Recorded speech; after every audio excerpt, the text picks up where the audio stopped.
Hi, this is my sterile dressing change.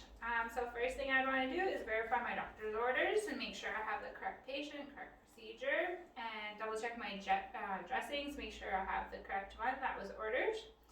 Then I would just gather my supplies up. So I've got my dressing tray here. I've got 8x4 gauze. I've got some 2x2s for cleaning. I've got tape and saline, some gloves. So I'm good to go to my patient's room. So I would knock. Hello. How are you doing, Mr. Smith? My name is Monique. I'll be your student nurse today. And then I would go ahead and just wash my hands before I go any further. So I would provide privacy as best I can in the room. Just close curtains, doors.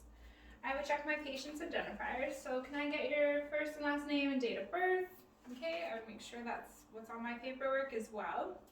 So I would just talk to my patient. I would explain the procedure. So Mr. Smith, I'm going to be changing your abdominal incision dressing today. So I'll be removing your old one. We'll be looking at your incision and then we'll be putting a new one on after we clean it. So may I continue, and is that okay with you? So if I get my patient's permission, we'll go ahead. So now I would raise the bed to working height for myself. I would put rails down. I would put, if it's an abdominal one, I would put them probably in semi-Fowlers or laying down, whatever was best positioned for my specific patient. I would go ahead and ask my patient, make sure he has no allergies, specifically to latex and stuff like that. And iodine, if I'm using iodine at all. And then I would ask my patient about his pain levels and a pain assessment. So, Mr. Smith, on a scale of 1 to 10, how does your incision feel? So at that point, if he has quite high pain levels, we could look into getting an analgesic, or if he's okay, then we can continue. So what I would do first is I would just make sure I have a garbage ready with me, right next to me, so I can throw the old dressing into there. So again, I would do hand hygiene again. And I would just put on a fresh pair of gloves. So I'm going to remove the dressing. I'm going to be pulling it parallel to the skin. And we're just being very careful not to pull the patient's skin or hurting them at all. So just very carefully. And we're going to be sure not to touch the wound in the process. So just peeling it off slowly parallel to the skin. So now I can take a look. I would hold it in my hand. I would look at my coca, so my color, see if there's any odor, consistency of the drainage, and then the amount and percentage of the exudate. So, and we would be seeing if there's any signs of infection like pus or discharge, or any active bleeding as well. So just kind of shielding that from the patient as well to make sure they're not seeing it, not disturbing them. So I'd remove my gloves at this point as well. Do hand hygiene again. So put on a new pair of gloves. And now we're going to palpate and inspect the incision. So what we're looking for is we're just seeing, is there any sutures? No, not today. Okay, great. So we're looking for redness, we're looking for discharge, we're looking for any irritation to the incision, any signs of infection like we talked about. And then I'm just going to palpate around the wound. I'm not going to touch the wound. We're going to check for any tenderness, bogginess. We're going to ask our patient if that hurts at all, like is any pain, Mr. Smith, when I touch around your wound? And then we can go from there. So now I'm going to set up my sterile dressing tray. So once I'm done touching around the wound and my patient, again, I would get rid of my gloves. I would perform hand hygiene. So I'm going to set up my my sterile field right here, just for convenience. So I would be opening it away from myself. I would wash my hands again. Put on fresh gloves, and I would open it away.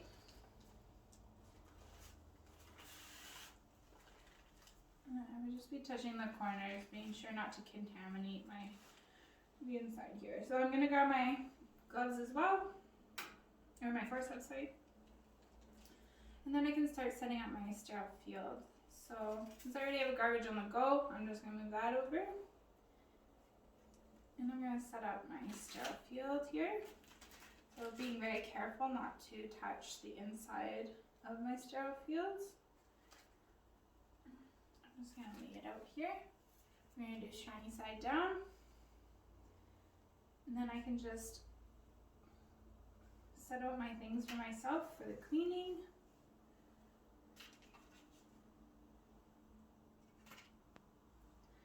Alright, so for now I'm putting my forceps just on the outer edge right here.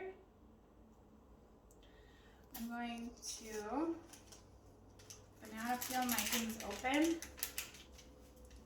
using my forceps. So I'm going to put them into my sterile fields. Again.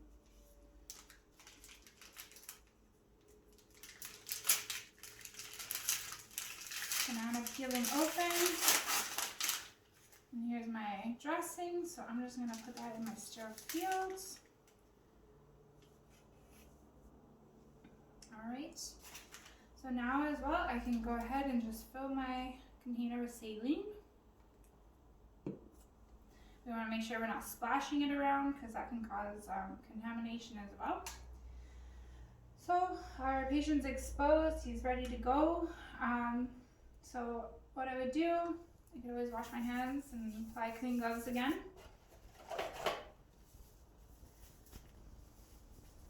We're just going to do a no-touch technique, so we're going to be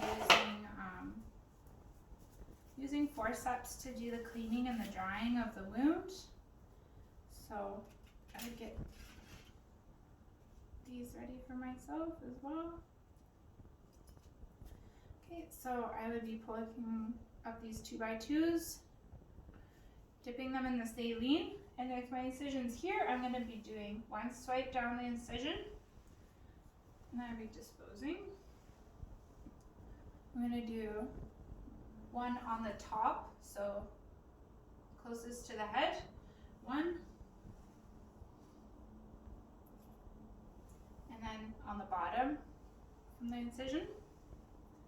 Okay, so once we're happy that's clean, we can go ahead and dry with just our remaining gauze in the same process. So incision first. Grab a new one. Since I don't have more, I'm going to just demonstrate. I'm going to do the top of the incision, making sure it's nice and dry, and then the bottom. Alright, so making sure we dispose as we go. I'm going to flip this over. Okay, so now we're good, and it's clean and it's dry. I could do hand hygiene, do gloves, just making sure we're keeping the contamination as low as possible. And then I'm going to take my gauze here and I am going to apply it over my wounds. So we're just going to gently lay it right over top. And then I'm going to be taking tape and making a window frame out of it.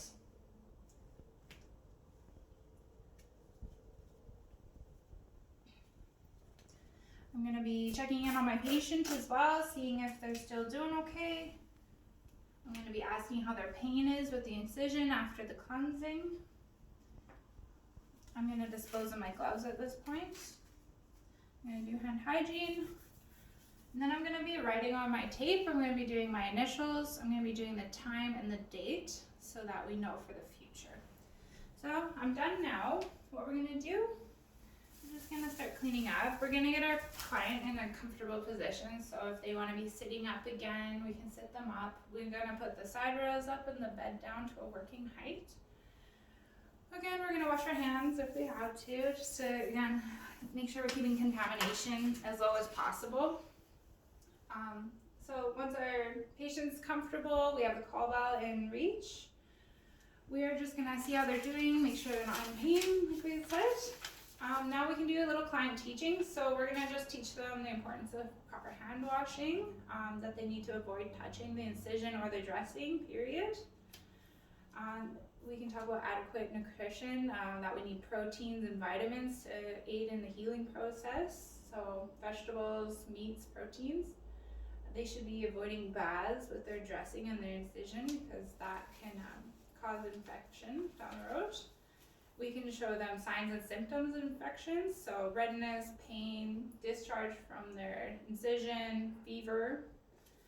And then we're going to want them to teach us back. So just how much did they understand? Can they repeat back what I said to them? And then so we'll leave them and we'll come back in about 15 minutes and we're just going to make sure there's no drainage coming through the gauze dressing and there's no bleeding or anything like that, and they're still doing okay.